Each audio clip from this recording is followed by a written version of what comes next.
Muli, magandang araw. Ako po rin si Eli Solidar. Secretary, magandang araw siya. Magandang araw naman po sa inyo lahat, mga kababayan. Ito po ang ating programa, Iparas kay Paras. At dito po sa programa, dito natin pakinggan ang mga magandang kuro-kuro. So, mag-subscribe kayo po dito sa programa natin. Ito po si Paring Ado, ating kasama. Ang maestro po, Ado Paglinawan, bumabati sa inyo ng isang magandang hapon. Uy, marami nang lipat dito Yung from Karambola raw Wow. Sige, welcome kayo dito sa aming we love you. Sa aming YouTube channel. Pero dito Secretary Jing, ito matagal nating na-discuss ito dito po sa ating palatuntunan, yung pagkasanib ng DBP at Land Bank. Di ba nung una merong parang pasikat ba? Si Pangulong Marcos Nung Jr. senador pa itong si McCoy Jr. Tutol daw siya sa pagsasanib. Sige. Matagal na lang ideya ito. It's nothing new. Na ano na rin ito nung panahon ni Noynoy Aquino. Na ang para lumaki, kamo daw ang government bank, ay yung dalawang bangko, Land Bank, at saka DBP ay ipag-isahin. Okay? At hindi po nag-materialize yan. Maraming mga issues doon, mga senador, mga congressman, hindi rin nag-agree. Ang isa doon sa hindi nag-agree ay itong si Marcos Jr. Sabi niya, hindi pwede yan. In fact, he emphasized the fact that Land Bank should not be merged because it has a mandate. May mandato daw na bawat isa. Itong Land Bank ay para sa mga agricultural sector na bigyan ng empowerment ang mga farmers, mapahiram ng pera, mabigyan ng mga kapital para Now, siguro alam mo, mayroong kasabihan pare na pagka you have too much na kinakain or iniinom. Ano pagkain ba yan? Nagiging, pag kumakain daw ng pulburon, ako pag kumakain ako ng pulburon, Nasasamid ka? Nasasamid ako. Masyadong mabilis, marami. Oo. Pero mayroong iba na kumakain ng pulburon, nahahay. Pero kung madalas ka daw nahahay, nakakalimutan mo yung mga iniisip mong maganda noon. So, ngayong naging Pangulo na siya, mukhang nakalimutan niya yung... Siguro basahin muna natin. Basahin muna natin. Basahin muna natin. Kasi, para makita ng manonood yung mga gusto ni Marcos noong senador siya. Yan. March 19, 2016. Okay. Paring Ado. Okay. 7 years. Bongbong Marcos opposes DBP Land Bank merger. Okay. Ayan.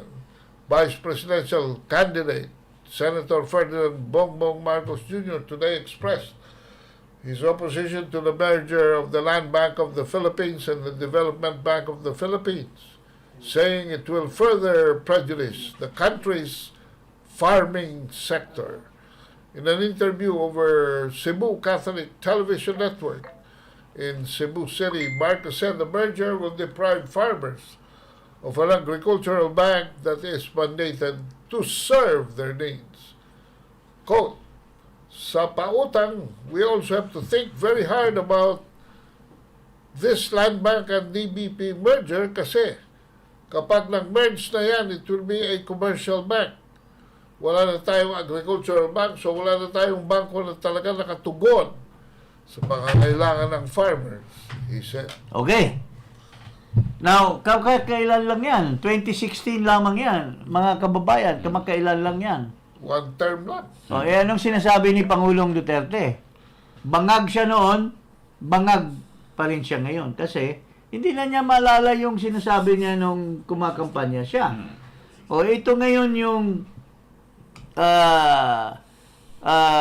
iba na naman ang yung kanyang tono, iba. Tono niya. Ito, nung si Jokno ay pumapayagpag o namamayagpag bilang Department of Finance Secretary, gusto ni Jokno na emerge yung dalawa. At ito po, basahin natin.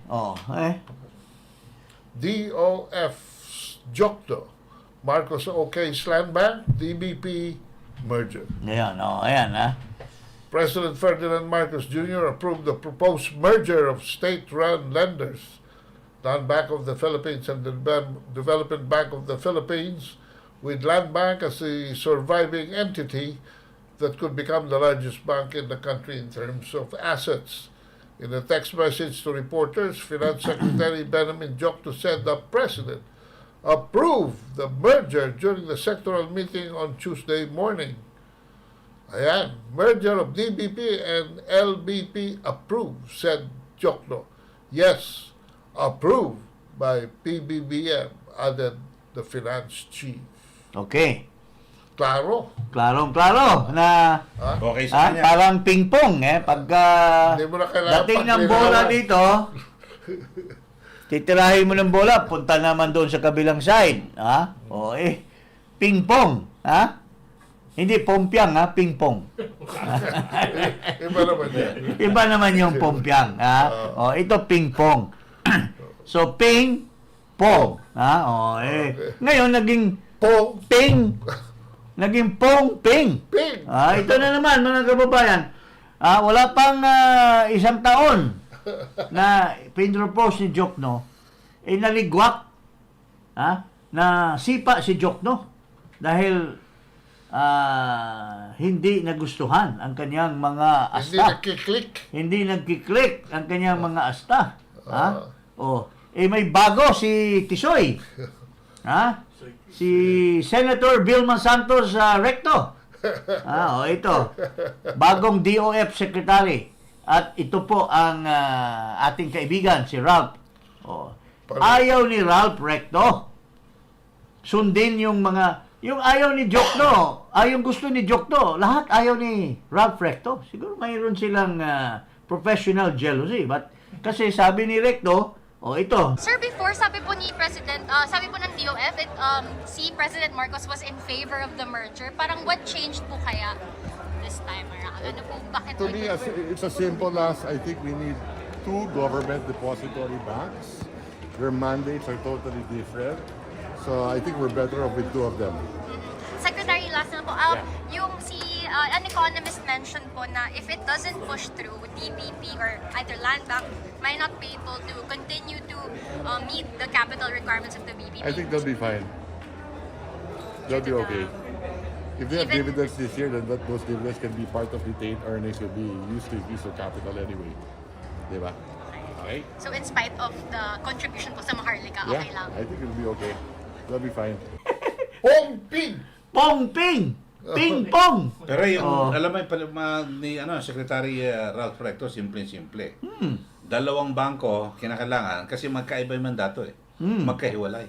So, wala na. Saka, Bakit mo pag-iisahin? we should have two depository banks. Yes. Oo. Bakit mo pag-iisahin yung dalawang magkaibang trabaho? Which was the argument of Dante Tinga. Pero, hindi sinunod si Dante Tinga. Mayroong isang dating alleged corrupt justice ng Sandigan Bayan na nalagay dyan sa isang government office na nagbigay ng opinion na pwede daw na gawing merge yung through an executive order. Ayaw ni yung matalino na Dante Tinga, hindi siya pumapayag at he really argued. So, Ano, yung ba yung nag-resign? Nag-retire? nag-resign, nag-retire at alam ko may hinihingian siyang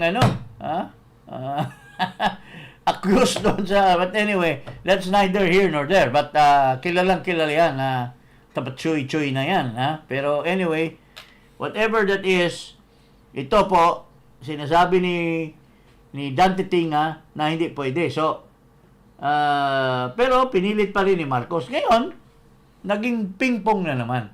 From one court to the other. Ngayon, sabi ni Recto, no, we cannot merge them.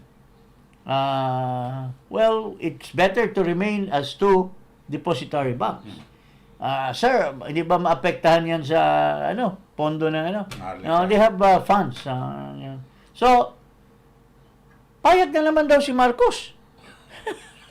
So, walang isang salita. Walang isang salita. Walang paninindigan. So, pare, ikaw ba, kung Pilipino ka, maski wala kang kaalam-alam, pero kung makita mo yung ulo ni Marcos, parang binabatukan Pong! ng raketa ng ping-pong, Pong! pagpunta doon sa kabilang babanata naman ng Sino yung ping-pong. papal na kita? Ha? Yung isa babaeng babaeng mababa. Yung isa naman babaeng sumasayaw ng alembong, ha? Bukangkang. Yun siguro nagpipingpong sa kanya kaya hindi naman ha? Nalilito siya. Malilito siya. Hindi, pero alam mo sa isang leader, alam mo, yung iba, ako matagal ako nag-cover sa Malacanang. Bawat, magdidesisyon mula kay kasi ang inabutan ko mula kay Marcos, lahat talagang inaaral niya, ano ba dati kong posisyon dyan? Alam mo, meron issue na ganito, boss, eto, kailangan to. Hindi, kailangan, anong posisyon ko dati dyan? Ano ba, wala pa ako sa pwesto, mga ganun. Dapat, inaaral pa. Dapat kasi, walang contradiction, hindi magko-contradict sa gagawin yung polisiya. Tama ka, Eli, kasi nung vice presidential candidate siya, he was then a senator, nagsalita siya na intelligently na hindi pwede yan kasi that's a farmer's bank. Hindi pwedeng ipaghalo mo yun.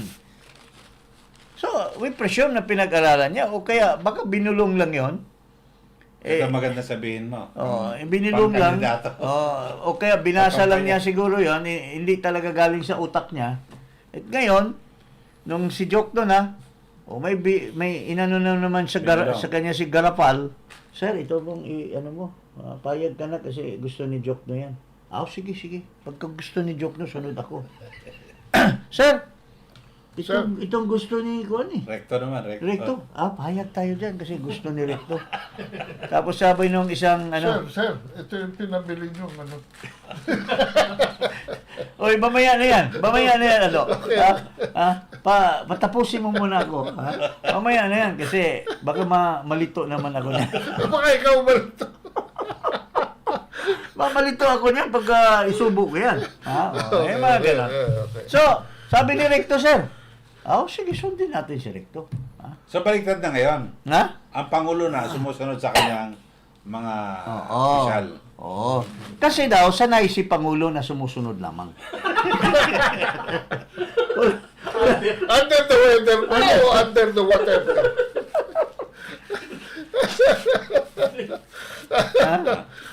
Okay, dito naman tayo sa issue ng liberalization law. Ito, Not enough. related ito sa economy. Ito yung binabanggit Ito natin. si Pepito Alvarez, an old My friend. congressman, Si Don Pepito. but an old businessman. I mean, not literally old, Ibig sabihin, matagal na. Veterano. Matagal na. Veterano na. Matagal na Sa negosyo. Dito, Ito, yumaman ito sa negosyo niya sa Vietnam. Talagang ano to. Originally, ito? Nagpapaputol ng mga kahoy sa Palawan. Lager. Bata-bata nito ni Mon Mitra. Ramon Mitra. But anyway, ngayon, dahil congressman na siya, nag-iisip, economista na rin po siya. Liberalization laws not enough to attract foreign investment. Ayan. Ano ba ang sinasabi niya dyan? A lawmaker on Wednesday said the recent liberalization laws passed by Congress are not enough to attract foreign investments. In a press conference, Palawan Representative Jose Alvarez said, foreign ownership restrictions in the Constitution have discouraged would-be foreign investors despite the passage of the amendments to the Public Service Act, Retail Trade Liberalization Act, and Foreign Investment Act. Yung mga napasang batas, opening up the economy, hindi pa sapat. The laws that were enacted to open up the economy are not enough, he said. Alvarez disclosed that the Korean ambassador to Manila has told him that out of 343 Korean investors, only 3 decided to locate in the Philippines, adding that 340 went to Vietnam. 343 daw ang investor na Koreano, pero 3 lang ang ano.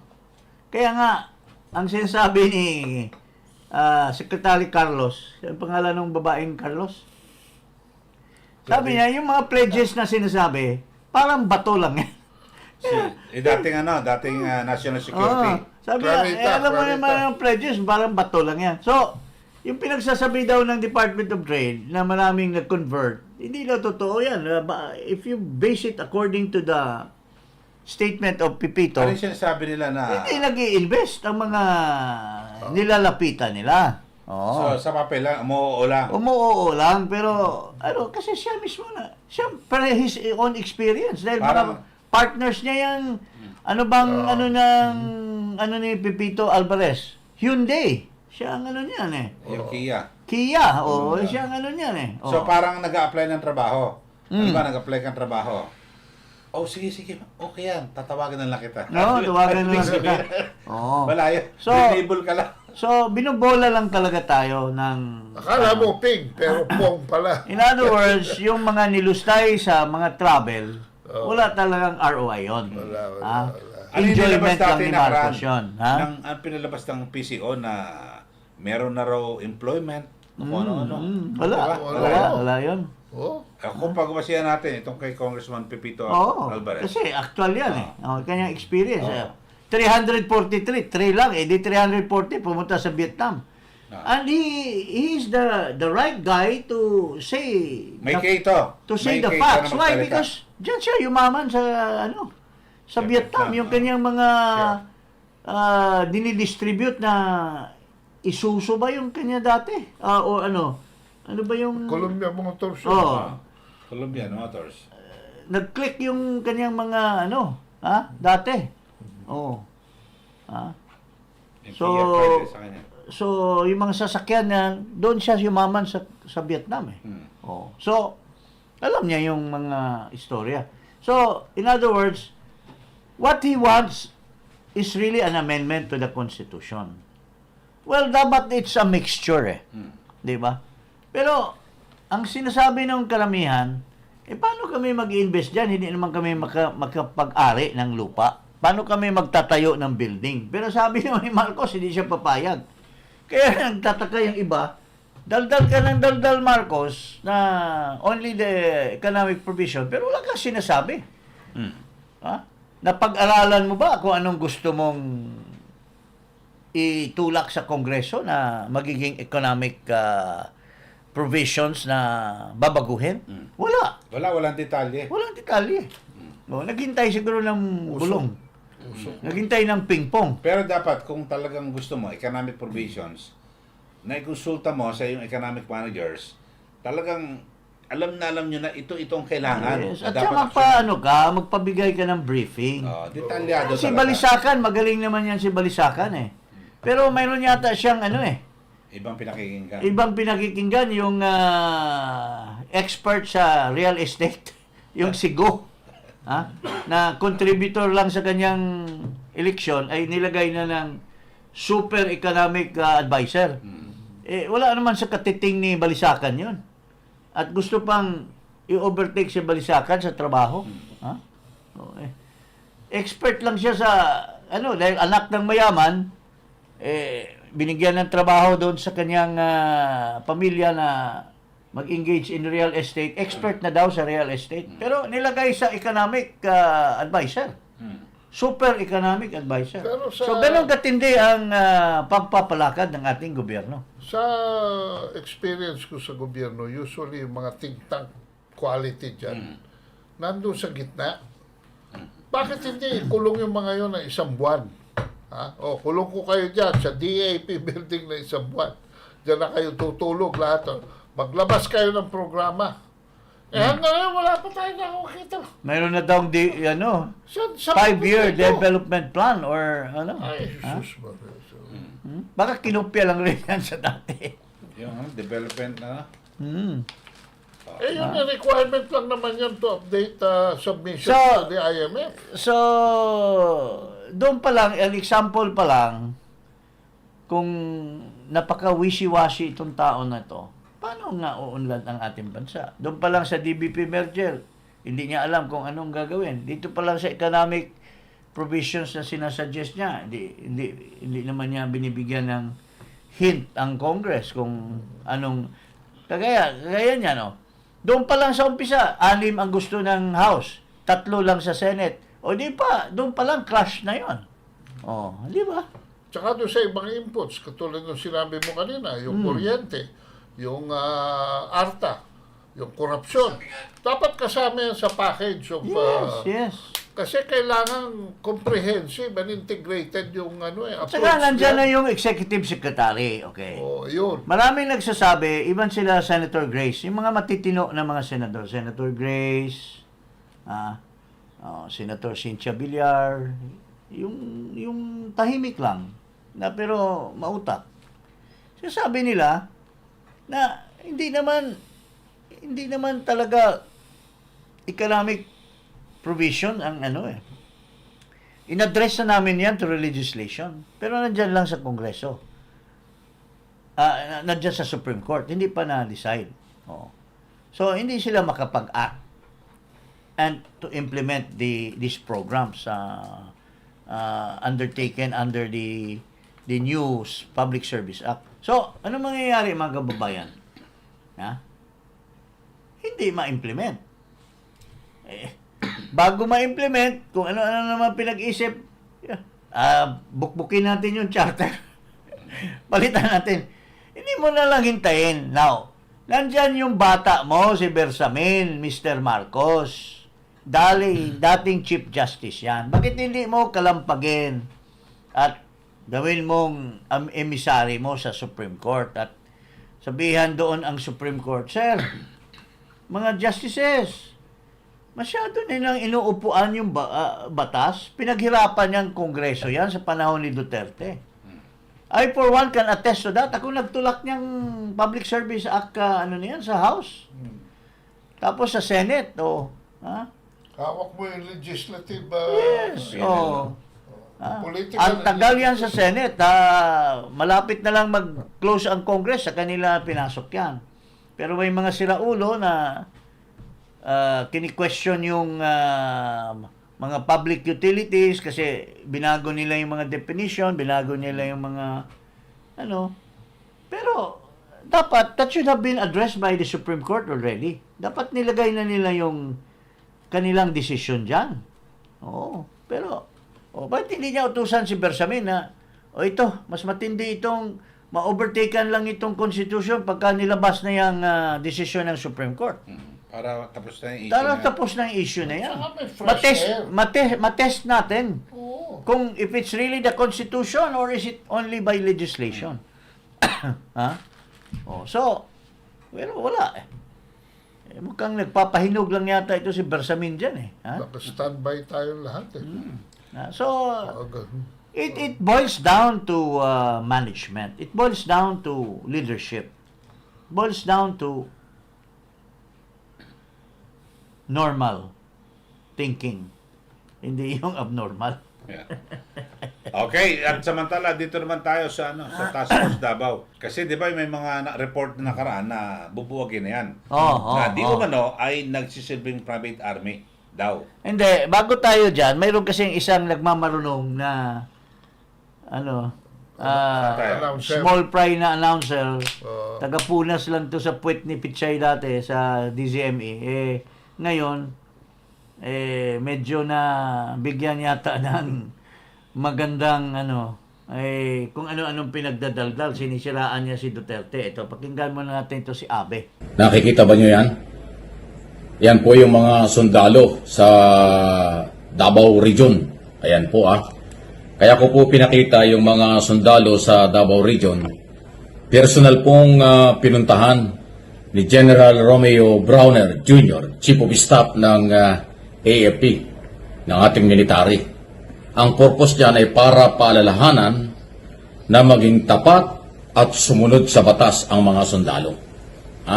May hugot ito. Alam niyo kung bakit? Kung yung mga gulita, parang ilang beses na yatang pinaparinggan ni dating Pangulong Duterte na ang military daw ay dapat gumalaw, military daw ay kanyang uutusan. Yan mga ganyan ang mga pitik ni Duterte.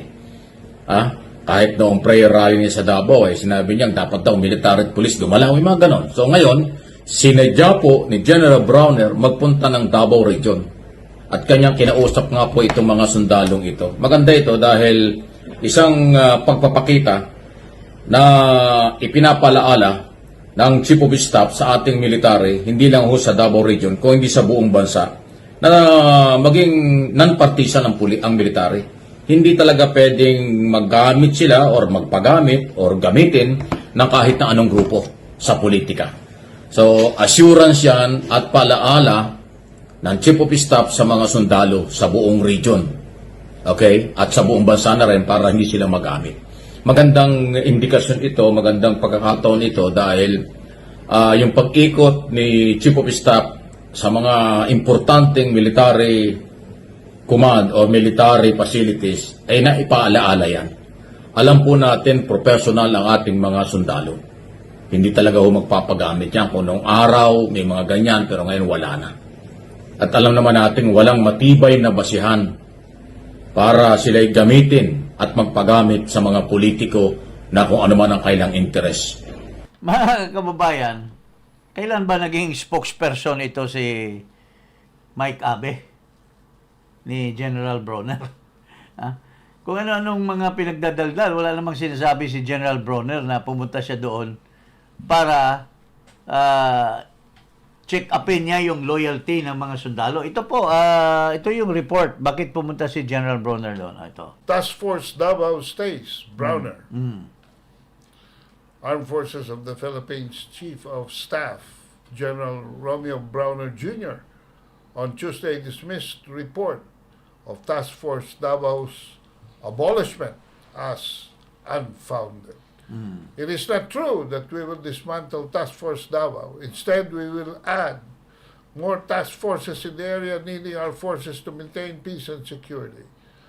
Browner said in Filipino during his visit to the country's farthest military post on Mavulis Island in Batanes, where he checked on the welfare of the Filipino troops deployed to the country's northernmost territory. Browner was reacting to a statement from former presidential spokesman Harry Roque, who said he received the report that Task Force Davao would be abolished amid rumors of an impending arrest of former President Rodrigo Duterte. So, very clear na sinungaling itong Abe. Hindi loyalty check ang pinunta. Hindi loyalty. Ito si Abe, sinisingit niya yung kanyang agenda. Pumapapel. At parang pinapalabas niya na si President Duterte hinihikayat na mag-aklas ang mga military. Wala pong ganun, Abe. Naalala mo ba, Mike Abe, na yung itlog ni Presidente sinisip-sip mo nung nasa SMNI ka pa? Sip-sip ka ng sip-sip kay Duterte? Nung panahon na yon, tapos ngayon sisiraan mo si Duterte na mag-aaklas or gagamitin yung mga military. Pare, wag ka naman ganyan. Nakinabang ka na ng gusto nung nilagay ka sa SMNI. Nagkagalit lang siguro kay ni Pastor Kibuloy or kung sinong management ng pati si President Duterte na wala amang ginawa sa iyong masama. Unang-una, hindi ka magkilala dahil small fry ka lang naman na announcer. Bakit mo sisiraan ng ganun? At panang ipapalabas mo na si Duterte hinihikayat at inaano niya yung military. Ang sinasabi ni Duterte, kung nakikinig ka at hindi mo binabago yung mga statements, ay pinakiusapan niya yung military at mga pulis na gawin nila ang kanilang trabaho kung may nakita sila na kabulastugan ng ating bansa. Because kung nagbasa ka sa saligang batas, Mr. Abe, very clear doon that the Armed Forces of the Philippines is the protector of the Filipino people. And the state. And the state. Nagbasa ka ba? O hanggang ngayon, ka pa rin? Small fry ka pa rin na dyan? With due respect, pare, magkaibigan tayo, pero huwag mong siraan yung dati kong amo na si PRRD. Kung ganyan ka ngayon, kung sino man, let's call a spade a spade. Walang sinasabi si General Bronner na pumunta siya doon para i-remind yung mga na nag-loyalty check. Dadagdagan pa nga niya ang mga task forces. Ano masabi niyong dalawa doon sa kasi kabulastugan ng mga sinasabi nitong Mike Abe na to? Itong Mike Abe na ito, walang appreciation dahil walang kaalaman kung ano ang security significance ng Task Force Davao. It's a stabilizing factor sa peace and order dyan. At nagtagumpay na nga yan sa National Task Force LCAC. Halos wala na raw dyan ngayon In fact, there was a certification because of the Duterte's leadership and Sara Duterte's leadership. Tinataka na ang Davao na free insurgency area. Kasi dati ang daming namamatay. Ito si Abe, hindi nag-aaral ng history. Ang ano mo lang, ang tumbok mo lang parating gagawa ka ng istorya para siraan lamang ang ating dating pangulo. Which is not really called for. Which is uncalled for. Ikaw paring Eli, ano masasabi mo? Hindi, dapat yun nga, maliwanag ang bilangkit ni General Browner. So, wala, mananatili at wag intrigahin yung kanyang pupunta doon. Kasi mas makakasama yan sa bansa. Di ba? Di ba? Maliwanag din naman yung naging... Tsaka parang pinapalabas mo ngayon, Abe, instead na patatagin mo yung image ng military, you wanted to be raising a point, pinapahina mo kasi parang ginagawa mong pumunta si Bronner doon para pagsabihan silang wag magpabata kay Duterte, di ba? Wag magpasulsul. Wag magpasulsul o wag magpaano. Just because they're in Davao. Just because they're in Davao. In fact, kung nakinig ka sa sinabi ni Duterte, Abe, sinabi ni Duterte, hindi po ako nangangailangan ng bodyguard. I can stand on my own 2 feet. Bakit mo alam yan, Secretary? Nando ka ba? I'm the political advisor of the President. Hindi, nando ka ba sa Davao nung mag-speech si Presidente? Kayong dalawa, nandun ka. Nandun tayo. Ikaw, nakapula ka pa. Yun lang po, with due respect. Eyewitness kami! Kung maglagay tayo ng may ebidensya tayo na yun ang ginagawa ni Bronner doon. Okay, sa iba tayong issue. Okay. Ito, nagkatanggalan na. Ano to, nabulungan ba? Mukhang Bingatibo yata. mukhang bingatibo yata itong si McCoy Jr. Ito, ano na to, no? Porque si Harry Roque, tumulang naman sa kampanya niya. Salita si Roque habang nasa stage, praising Marcos. Maski hindi siya naniniwala na maging 20 pesos yung bigas na sinasabi ni Marcos, sinasabi ni Harry Roque. Pero anong kapalit sa kampanya ni Roque? Tinanggal pa yung asawa ni Harry Roque sa pag-ibig. Bingatibo masyado itong Pangulo. Iwan ko kung ito, tingnan mo Marcos removes Harry Roque's wife from Pag-ibig board. Okay. President Marcos Jr. has removed the wife of former presidential spokesperson Harry Roque as a member of the Board of Trustees of the Home Development Fund, Pag-ibig. Marcos replaced Myla Roque as he appointed Maria Lourdes Dorla Velarde as acting member of the Pag-ibig Board of Trustees representing the private employer sector. Roque was appointed to the Pag-ibig Board in 2017 by then-President Rodrigo Duterte. Doria Velarde served as Deputy General Manager for Administration of Duty-Free Philippines. Ang layo. She was also a member of the Board of Trustees of Nayong Filipino Foundation and an Intercontinental Broadcasting Corporation. Wow. Velarde, mukhang kamag-anak ito nung amo ni Langka. Ha? Di ba? Si Mike Velarde, yun ang boss ni Langka dati. Si Langka Robles. Ha? Siyempre, siguro si Robles naman siguro nagtulak niya kay Mel, maging milyonaryo tayo. Yung mga ganon. Oo. So, kawawa naman yung very competent na asawa ni Roque, sinipa na naman over politics. Why? Anong kinalaman ng asawa ni Roque? She's performing well just because asawa siya nung nagsasalita ng tama sa expressing his right of speech or his freedom of speech, tatanggalin mo. Napaka masyadong bingatibo naman itong administration na ito, di ba? Parang anong masasabi mo? Well, yung reputasyon nga niya, maaga pa, tinawag na siyang Noy-Noy Dos. Dahil nga may inclinasyon na.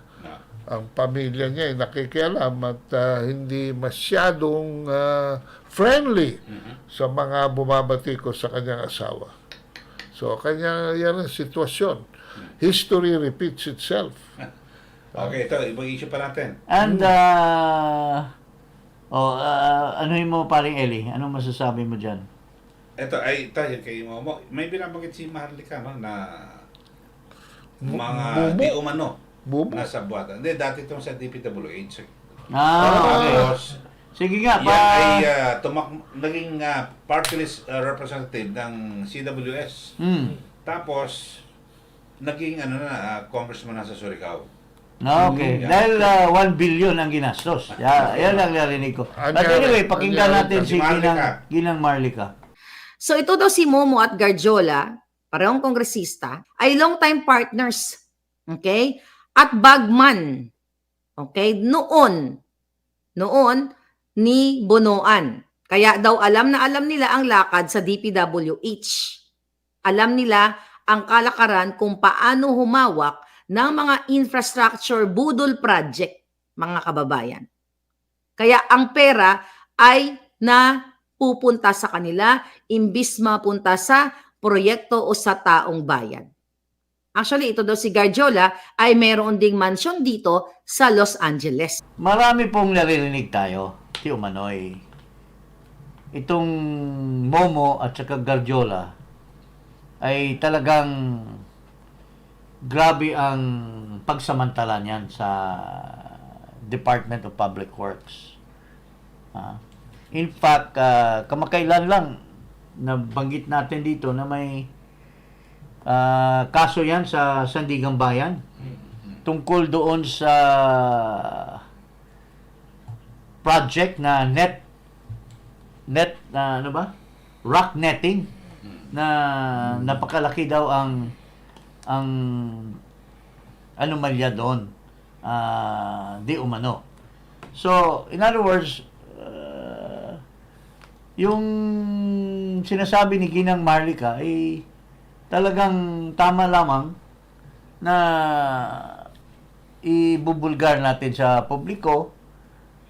At siguro kung naka-encounter kayo ng mga project na ginagawa nitong dalawang congressmen, pero ito ay mga contractor din, conflict of interest, at ginagamit nila yung kanilang influence or power para makakalap ng mas marami pang mga projects, at nilalamangan nila yung ibang mga legislators, ay nakakalula at nakakasama ng ating gobyerno. So, mga kababayan, sinishare lang natin yung mga nire-raise na issue ni Ginang Marlica Buljaquera. Alam mo, yung Secretary Jane, yung party list, Construction Workers Solidarity. Party list. Marginalized ba yan? Contractor. No, nga. Party list construction. Nagtataka na nga ako bakit yung mga mayayaman hindi na yan marginalized group Ha? Dapat yung construction worker... May mismo, helicopter pa kapag- ito. Itong si Garjola daw, di mo, no? Helicopter, pinagamit pa yata ng last election ng mga kandidato na nakataas sa ating gobyerno ngayon. At saka, ano pa daw ito eh? Chicks. Maraming chicks. Pero hindi naman tayo nainggit dyan dahil Marami ka. marami din naman tayo. Okay na nga, tama na So, tayo. hindi basta margin yan. Margin of profit. Yan. Okay, sige. Kaya itong si Momo naman, may nagsabi sa atin, in the last election daw, 1 billion daw ginastos. Grabe pala. Ba? Grabe. Pero kung magiging congressman Naka-report ba kaya yan sa kanyang Sose.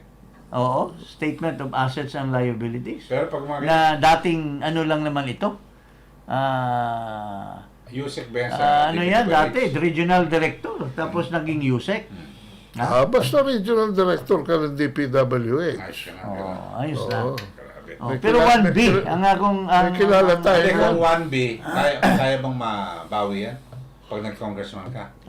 Ito nga ngayon sinasabi ni Marlica, bawing-bawi, 52% nga daw ang Grabe na. komisyon Okay, so maraming salamat to. At huwag niyo pong kalimutan na mag-subscribe dito po sa Iparas kay Paras. At siyempre sa aking YouTube channel, ito po yung @Eli Saludar. At yung naman po sa akin ay at Ado Paglinawan. Okay, maraming salamat.